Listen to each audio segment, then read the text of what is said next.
Okay, so live He's at the serious. Absolutely. I need one of these guys. You can hire him. All right. So, hello everyone. We are at the People's Reset 2026 in Morelia, Mexico, and I have the pleasure and honor to be sitting here with John Bush, the co-founder of Freedom Cells, a project and endeavor that I've recently and more often in the last few years written about, because I think we should have something similar in German. We tried that on Manova with the Manova Treffpunkt, but it didn't grow the way Freedom Cells did in the beginning. But since people might not know you in German-speaking countries, Austria, Switzerland, and Germany, why don't you introduce yourself briefly and explain how you got to even do something like Freedom Cells? So what's your background, motivation, where you come from? Okay. So my name's John Bush. I was born and raised in Texas, the great state of Texas. And we do all drive and ride horses. Wild West. No, just kidding. But there are horses and ranches and stuff. Anyway, born and raised in Texas, father of two. In 2002, I woke up to the Predator class's false flag attack that was 9/11, September 11th. And I started watching documentaries, learning about what we call the New World Order, and was just really alarmed. And that began a life of activism for the past 24 years or so. Did a lot of politics, a lot of protesting against the war, the police state. And along the way, I realized that all of that political activism wasn't really making us more free. It was just slowing the growth of tyranny. And even that was rare, to actually slow the growth of tyranny. But we would have small victories at the local and state level.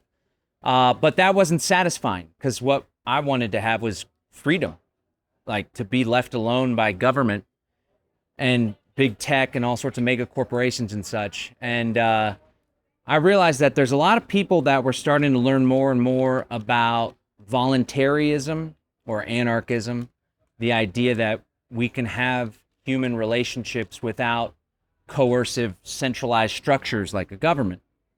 And there were so many people that are aware of that, yet we're still living under the authority and complying with and subjecting ourselves to all of these tyrannical measures and control grid policies and such. And so this was around 2014 or so. I started thinking, like, well, what are we missing here? Why can't we be free? Even though we understand what freedom means, why are we still not living free? And I came to the conclusion that what we're missing is like an organized effort. In fact, Napoleon Hill, he wrote Think and Grow Rich. He writes about organized effort as one of the laws of success in business, life, activism. We need an organized effort. The enemies of freedom, they are very well organized. World Economic Forum meets annually. They got all these secret society roundtable groups. The government is pretty damn well organized and institutionalized. But the activists and the freedom people, it's just like all these disparate groups and people doing all these different things. We should try to come together for the same cause. And I realized that really what we're missing is strength in numbers. If we have a united front, we're all working together, then, many hands makes for light work. Rising tide lifts all ships, so to speak. And that's where I started putting together the idea of like, well, then let's try to organize into a group. But I realized that a lot of large groups tend to be corrupted and get bureaucratic. So I started studying small group organizing. There's some research that was done on this. Some people were putting together articles. There's different movements like the Soviets. We don't want to follow their philosophy, the communists, but they would organize in these small little groups. They called Soviets, actually, these small groups. And it was a way to spread the message and to keep the movement more protected. And then on top of that, there was a group called the Oath Keepers in the U.S. This guy, Stuart Rhodes, he ended up getting a lot of trouble with the January 6th stuff. That was the big protest at the Capitol, and with that they called an insurrection, but it was far from an insurrection. Anyway, he was starting to organize his national group on local county levels. So I started exploring small groups, came across the work of this guy named Bob Podolsky. He wrote a book called Flourish. Him and this other gentleman named John David Garcia, they actually did research and they identified that 8 people is the optimal number of people for a group to have maximum creativity. That's what we do with the Freedom Cell Network. We try to create a free society, essentially. So the Freedom Cell Network is organized in small groups of 8, collaborating together. You work the most with your group of 8, then you connect with other groups of 8. It doesn't have to be 8 people. The idea is to work together in a small group in order to become more resilient and ultimately carry out the strategy we call exit and build strategy, where instead of fighting the system, you exit the system and you build new decentralized systems. That's what it's about in a roundabout way. The network has over 40,000 people, probably more. That's just how many people registered on the website. The reason why it really took off in large part was because of COVID. People were looking for something to do and were freaked out. So yeah, that's what it's all about. Yeah, and that's when I came across Freedom Cells, because I was always convinced, I'm doing research since the mid-90s, and I wasn't surprised by 9/11 either, and all the other events that followed.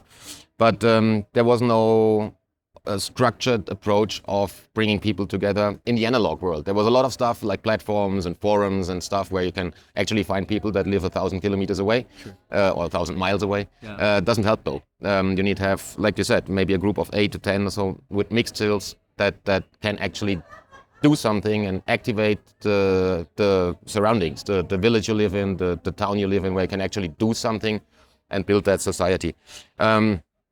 And obviously, guerrilla warfare works best. The smaller the groups, the more efficient they are, and the harder to catch them. Yep. But that's not what we're trying to do. No, I'm just saying that's out Disclaimer. That's out of war type of stuff from Zun 2. It's more defensible. It's less. It's like you can't lob off the head and then the whole organism goes away. Correct. It's decentralized. There's no leader. There's no hierarchy. It's just small groups collaborating, sharing ideas, sharing best practices. Working together, gardening, trading outside the system, alternative currencies. Yes, and it's not about discussing again how bad the political situation is in your weekly meetings. It's about actually creating something positive and building the exit and build part of that, building something that's better than the old system so that it attracts other people to join. And that's what you started on the Freedom Cells website initially. When I discovered it in Switzerland, I did create a local Freedom Cell in Zurich, and I had 4 or 5 people join, but I think they were younger and they wanted to discuss the different isms, capitalism versus socialism and blah blah. So it didn't end up being a productive thing, so I deregistered. Nevertheless, talking about the website now, you have a new project coming up basically, or you are relaunching the website on Qortal. So we are using Nostr for publications, for kind of being uncensorable, because we're using the relays and we basically multiply so that it's not censorable. Yeah. Can you explain what the approach is moving the website? Will the website still exist as a normal website as it is now?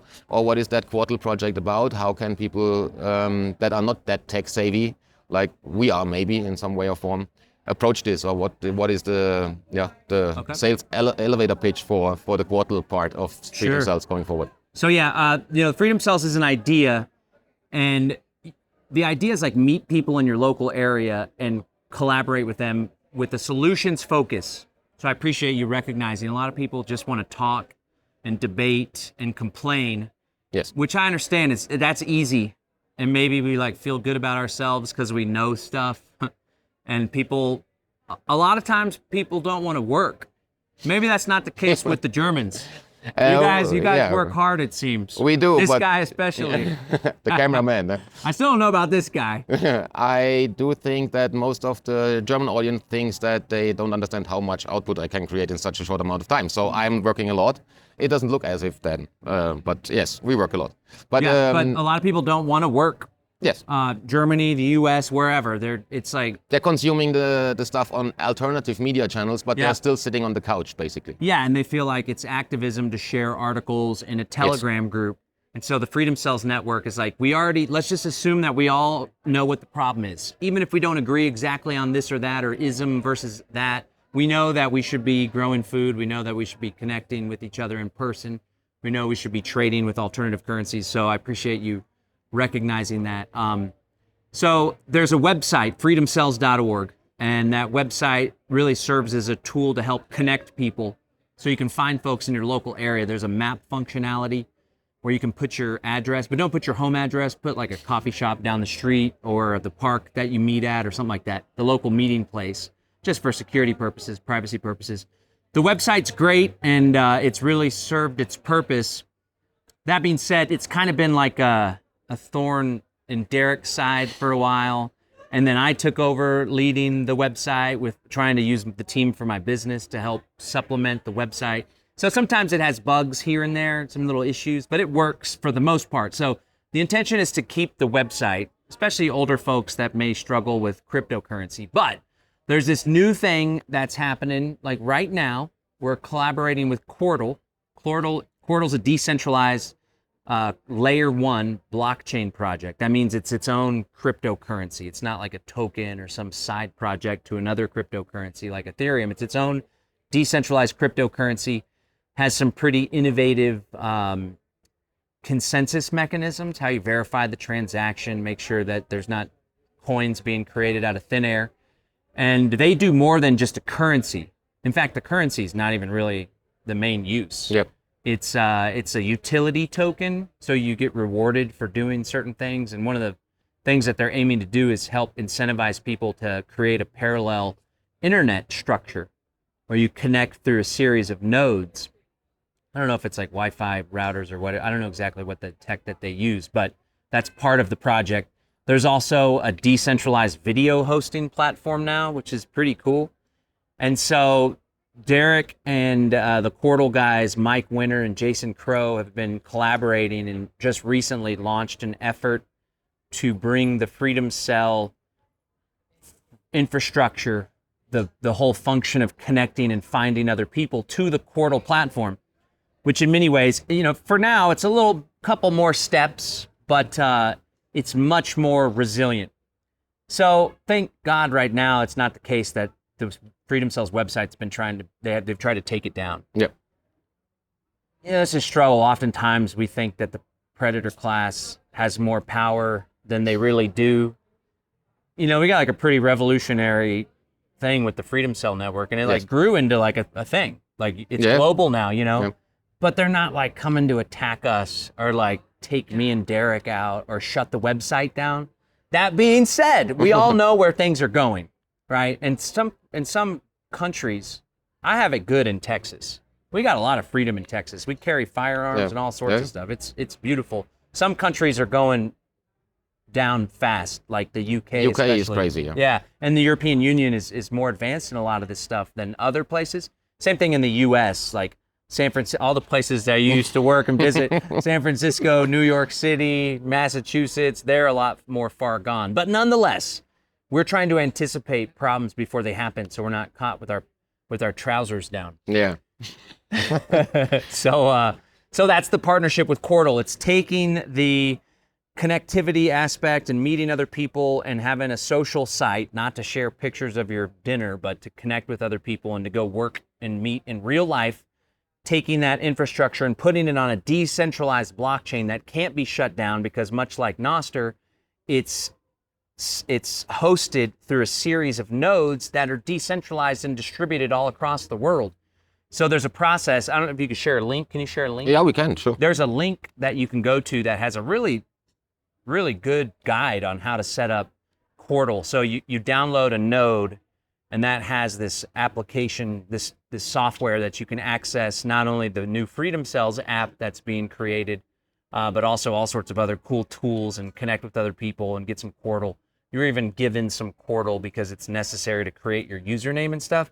But, some folks that are overwhelmed by smartphones or their computer may have a little bit of challenge with it. Folks that know their way around a computer will be able to figure it out. There is support, and we just launched it. We're trying to get over 100 people to sign up. When we do, the Qortal team will actually create an app, like a Qortal app, and then they're going to add the map functionality to it as well.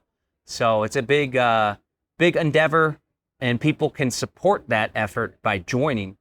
And there's not going to be a lot of people on it now, but you can get in on the ground floor to help grow this really resilient means of connecting with one another. And joining is basically free of charge. It's just joining, and you have to be totally free. It does take some Qortal, like 10 Qortal or something, but they have it set up to where you share your address, your public address, like your account number kind of. Yeah. I don't know how well-versed folks are with crypto. I teach crypto, so I always give a little explainer of like, what's a public address? That's kind of good, like your account number. And you only have one public address with Qortal. Yeah. Unlike other cryptocurrencies, you can create infinite public addresses. Anyway, you send them your public address, and they'll send you the Qortal that's needed to complete the activation of your little Freedom Cells setup. Yeah. So in terms of timeline, there is not a fixed timeline, but it's just basically reaching the threshold of 100 people, and that should be done rather soon, I hope. Yeah, especially after that event and people talking months. about. Yeah. Yeah. Okay. They're going to talk tomorrow.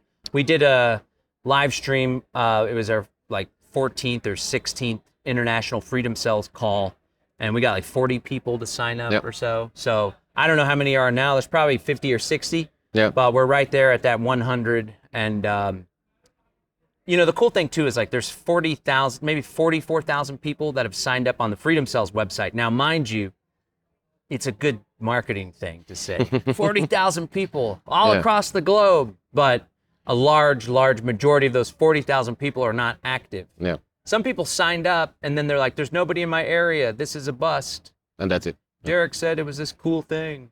Yeah. Derek sucks. Why didn't you guys find people in my area? But we always tell people you sign up and then you put yourself on the map and you start a group and then you got to go out and find people. Sometimes just by joining the site and then putting your hand up, somebody will find you. But it also takes effort, like going to the farmer's market, going to local meetups or whatever. Anyway, we're hoping that it'll take on some momentum and grow. Oh, the point I was going to make is the Qortal website will be fresh with active people instead of a lot of dormant accounts. There's still activity. It's still worth signing up on both. Yeah. But the Qortal one's going to have a lot of new, fresh momentum with people that are really doing stuff. Yep. Thanks. And important to note, because that's something I did with autocorrection at some point. I shared freedomcells.com. Oh boy. Which is, I've been told, an account or a site that has refused to sell the domain or the URL, because it's the real site is freedomcells.org. But it seems that .com is kind of a honeypot thing, or because it has because he looked at it at some point when I shared the link. It's like a patriot kind of more conservative Republican thing. They're trying to organize Republican activism. Now we reached out to that guy and tried to negotiate. It kind of fizzled out. I'm a good negotiator, like Donald Trump. Read The Art of the Deal. Yeah. Anyway, I'm not a Trump fan, by the way, but so he claims, and I think I went and looked this up and confirmed that he had the website before we started Freedom Cells. Okay. So it is a coincidence. That being said, he's definitely gaining momentum. If you sign up there, I don't think it's some evil thing, but just know that's not us. Yeah. I think he probably shifted the branding to look like join this movement, and there's little people icons and stuff. So he probably was like, oh, I'm getting all this traffic. Oh, freedomcells.org. Maybe that's a bit misleading, though. It is a little misleading. So, freedomcells.org is the website. Freedomcells.org. It remains to be seen what we do as far as leaving that website or not. I will say it's a pain in my butt to manage and the team, and it's all just volunteer stuff. So I got businesses and efforts. I got to feed my family and such. But it's important. That's why we kept it going. That's why we're doing this right now. That's why we're promoting the Qortal relationship, because I think a lot of people are spinning their wheels and kind of caught in this endless trap of complaining and going down all these random rabbit holes. And in all reality, that very well may be part of the PsyOp. Yes. Just to keep people so confused and distracted from taking responsibility for improving their lives. And so we created a vehicle to help people find each other. And to take action. It's all about taking action. Correct. Proactive and active. Yeah. Right. We'll put the correct link below this time. But let me, before we kind of go to the wrap-up section where I want to talk about your other current endeavors and the future projects you are doing, you're working on. I remember there was fun. I'm not sure who it was, but you have been on an interview a few weeks ago where you talked about Elon Musk. And you explained that in the first place you did think, there might be a positive aspect to him. And then you explained, which I find a very funny quote, Then comes Derek with his ambush journalism and tells you, what do you think about him now? Tell me. So, because we do have a lot of Trump, like believing people still in Europe that now think, because of this crazy EU Commission and von der Leyen and all, they think that Trump should come and free Europe. Or Elon Musk is the guy that saves us, that saved free speech. How can you maybe quickly, 2 or 3 minutes, elaborate on how your thinking changed and what was the trigger that made you realize it's not going that way and he's not the guy saving free speech or bringing us a better tomorrow? 2 or 3 minutes, huh? Yeah, I mean, you can take more time. It's up to you.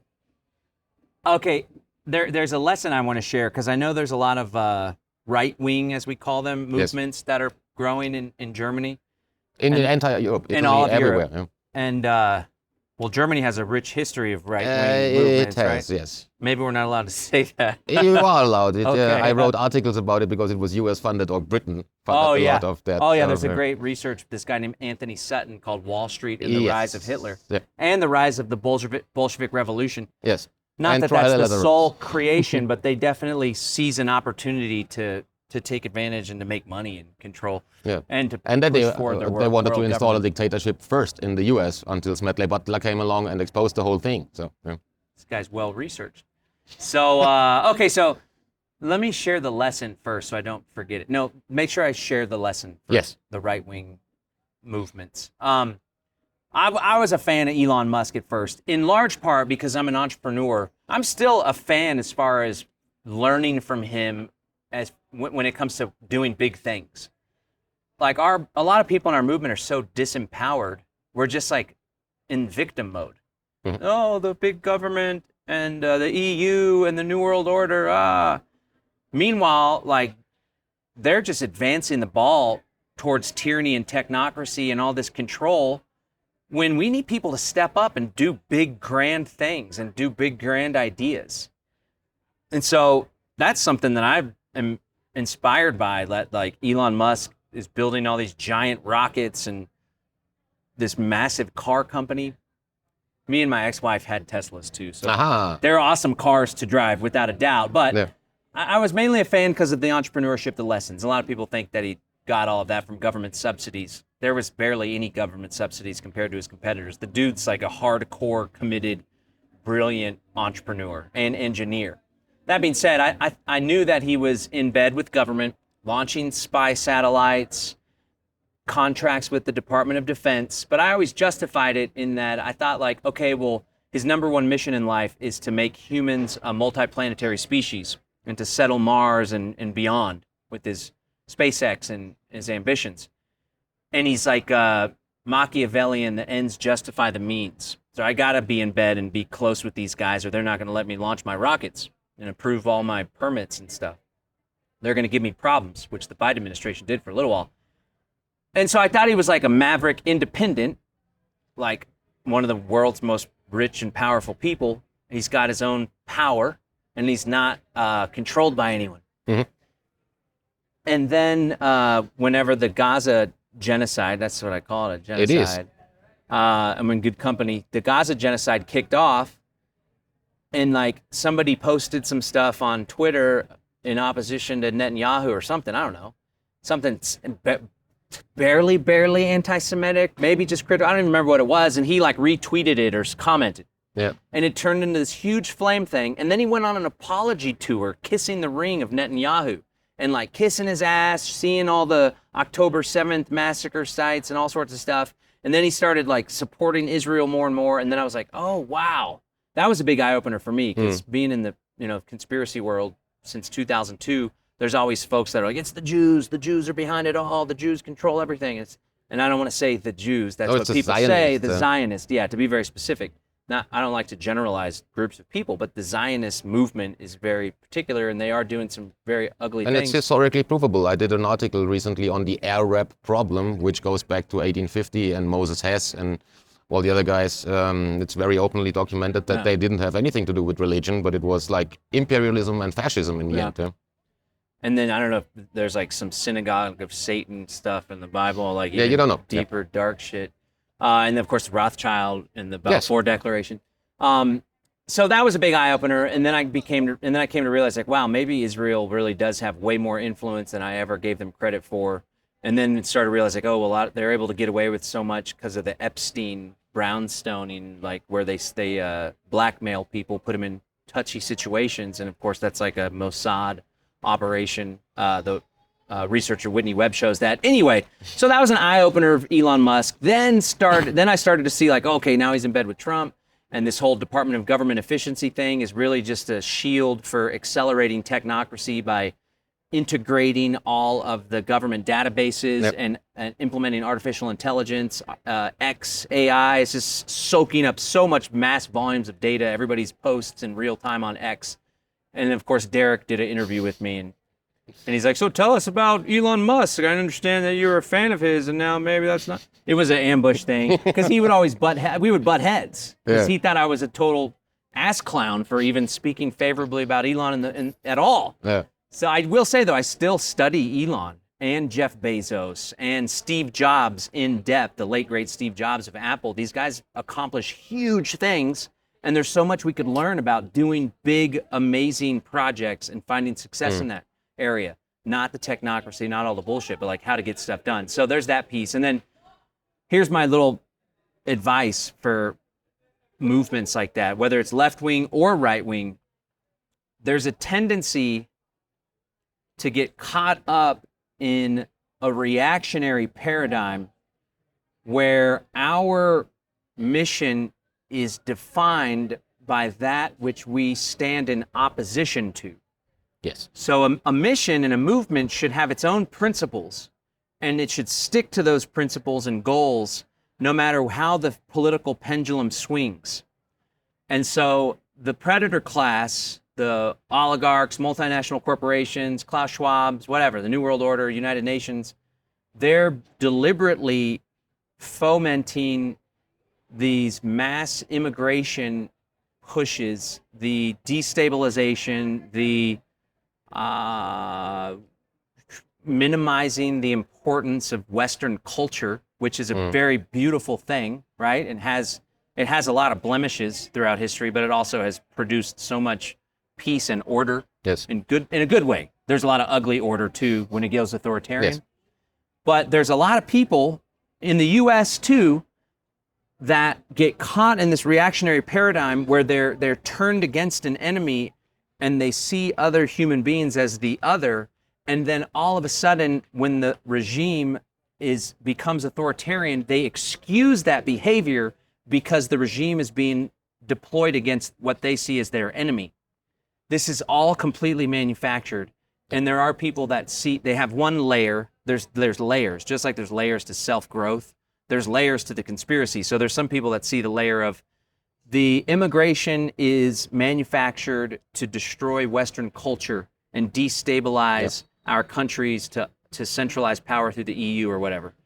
But there's a deeper layer. And so people see that and they're like, we need to kick out all the immigrants and we need to give government tons of power so they can do that. But there's a deeper layer too, where the people that see this are being psyoped in order to give more power, more allegiance, more credibility, more authority, more money, more support, more votes to the increasing authoritarianism of a regime, essentially to turn a blind eye because that machine is being used against their enemies. But as history shows, that machine is always turned around and used against the people, anybody that genuinely cares about freedom. So my advice would be try to focus on what it is that you believe in and pull out of the programming and not get caught into that reaction. It's okay to be opposed to unbridled immigration, but at the same time, when the government becomes authoritarian with police state and surveillance state measures, you got to call that out too, because ultimately that's the total goal, is a total police state surveillance society that controls everybody, the immigrants and the patriots. Correct. Yeah. Fully agree. And if we talk migration, it's not your neighbor that has a different opinion on it, that is your enemy. You might want to go back to, there's a March 2000 report from the UN called Replacement Migration. Is it a solution for overaging populations, where they point out that until 2025, there's a number of million of people that have to migrate to Italy and Germany and wherever to keep the productivity on a level that capitalism requires. So if you search for somebody that is kind of guilty, look at that report and the UN and the deeper layers, and don't fight your neighbor over having a different opinion. In the end, it's divide and conquer. I wonder if one of the challenges too is a lot of cultures they don't assimilate. Yeah. So it's like in the U.S. is a melting pot. We're here in Mexico. My great grandfather's from Mexico. Really? So I'm not culturally homogenous, Yeah. right? But I'm a Texan. But in Texas, there's this Tejano culture Yeah. where there's a whole lot of Mexicans. In fact, Texas was once Mexico, Yes. right? But it's like, unless you're, some hardcore, throw them all out, they're taking our jobs. There's Mexicans and Texans, and then me and a whole generations of Mexican Texans and Mexican American, whatever. It works. Yeah, sure. There's music, there's culture, there's caballeros and cowboys that work ranches together. So, the Mexican culture and Southern United States can assimilate well, Yes. but there are some cultures that don't assimilate. It just don't work culturally. It doesn't mix. I know It's that like because of traveling. It's really opposition because you can't listen to And music I in don't Arab know what countries. the solution is to that. I don't know that there is a solution. We can try to neither. rub off on people and be good neighbors, but I just think culturally it doesn't work. So it's a problem some without a extent, yes. solution. Yeah. I mean, I guess you close the borders, but I'm not a closed border. I mean, borders are Anyway, artificial lines, that might not Artificial be the solution, lines are because it not also good. requires more police, More more police. control, biometrics. That's what they do now with the wall Yeah. and the biometric wall and whatnot. So But practically speaking, like doesn't solve the cultures problem. will just get completely destroyed by this effort and this agenda. I really don't know what the solution is. I do know that the solution is not hardcore authoritarianism And more police police. and surveillance state. Correct. We should And always ICE. be in opposition to that. Yes, ICE is definitely not the solution if you look at No, the US. the way they're showing up is But- bad. Thanks for and I appreciate you being open about your lessons learned kind of thing on Musk, and realizing that, because a lot of people are afraid to just admit that they've been wrong, and having the character to say, okay, I was wrong. I'm thinking differently now. I learned from it. So You should have heard my speech. It was all about I'll rewatch that. admitting all my screw-ups and relationships and stuff. Okay, makes it worth listening Yeah, even more. same kind of vibe. But since we are on a solution-based conference and meeting, to wrap up, let's give people a quick walkthrough of what you are working on in Memphis, because you are doing something that I think Derek is trying to do over here with the land he bought, that I know a lot of people in Europe are trying to do. So give us a quick walkthrough of what you're doing there, and how can people also find not only the Freedom Cells, but also your side, your Sure. work, because you also do journalism and podcasts and stuff. So to wrap up, let's go. Okay. I'm a partner and a trustee on a big project in Tennessee called Haven Village. And so people can search Haven Village, Tennessee. We'll put the link below. It's a 216-acre community development. The whole thing's in the private realm. What that means is the land is stewarded by a common law trust. It's common law, so there's no statutory connection. There's no attorneys that filed it with the government. The land's stewarded by this trust. The community is governed by a private membership association, which is just contracts amongst the people. And then it's all under the protection of a ministry called Haven Earth Ministry. And there's an awesome team that started it. The partners, River and Amani, they brought me in later, a couple of years after the project launched. River's an incredible architect building hemp homes, like really nice custom-built luxury hemp homes. I saw the project. It's incredible. Really nice. And so that's a really meaningful project because it's kind of a living example of what this whole exit and build thing can be. And it's completely in the private realm. So all of the structures, there's no legal entity with the state of Tennessee or the federal government in the US. It's all private. It's a private community. I also recently launched a private membership association teaching people about this called Divine Purpose PMA. And we're regularly doing a webinar to educate people on what this model is all about. It's actually can be used many places in the world, especially places that have British common law systems. Germany and Austria use that type of legal system. To a certain extent. It's I either think, but civil law or common law rooted, like the foundation. Yes, our problem is that the EU as a pilot has implemented laws that overrule national law nowadays. So even if the state or the country's law in Germany or in Spain or France tells one thing, the authority in Brussels may tell you otherwise because it overrules national sovereignty. So they already got rid of the national state or the country's laws, which makes it a very difficult situation. I mentioned that yesterday with Hakim, because they can now sanction people and you don't even have a legal way of opposing it or going to court, because there is no court. There It's is like an no administrative state. Yeah, it's like the Big Brother thing above the law. You can't address it in any way or in any legal form. So that is very special, and I think a very frightening pilot of what's to come when we give more power to some institutions like the UN and supranational authorities and bodies that implement their own regulations and laws and overrule national laws in countries. Yeah, So, it's bad news. It's hyper centralization. yes. I remember learning about the EU way long ago, and just it's wild to see the parallels, because the same thing happened in the American experience many, many years ago. It was originally 13 colonies, Yes. and then it was a bunch of states that formed a confederation, and then it turned in over time to a powerful central government. Yes. Exact same things happening with Europe, and now they have a central government too. Yep. So there are ways to create it where it's like under the radar. And so ideally the German government and even the EU, they don't even know that you're organizing That in you're this doing it, way. And there's ways to open a bank account too. So I don't know the specific details about Germany, but it's definitely worth looking into. Anyway, I do a webinar, divinepma.com/webinar. That's a way to join the email newsletter for this effort to teach people about these private structures. And then if people want to follow me in general, I do a free daily email newsletter, sharing stories, sharing tips and insights with my company, Live Free Academy. We do courses and online events and in-person events. And you can sign up for the free newsletter, livefree.academy/newsletter. Awesome. So go find him. He's done a lot of great work, and he brought a lot of people together with Derek. That's why I'm here. That's why I've been following that work. That's why I found Freedom Cells. That's why I started to organize instead of only doing research and journalism. So John, thanks for taking time. I know you have to get back to your table, and I hope to talk later. Okay, thanks. Thanks everyone.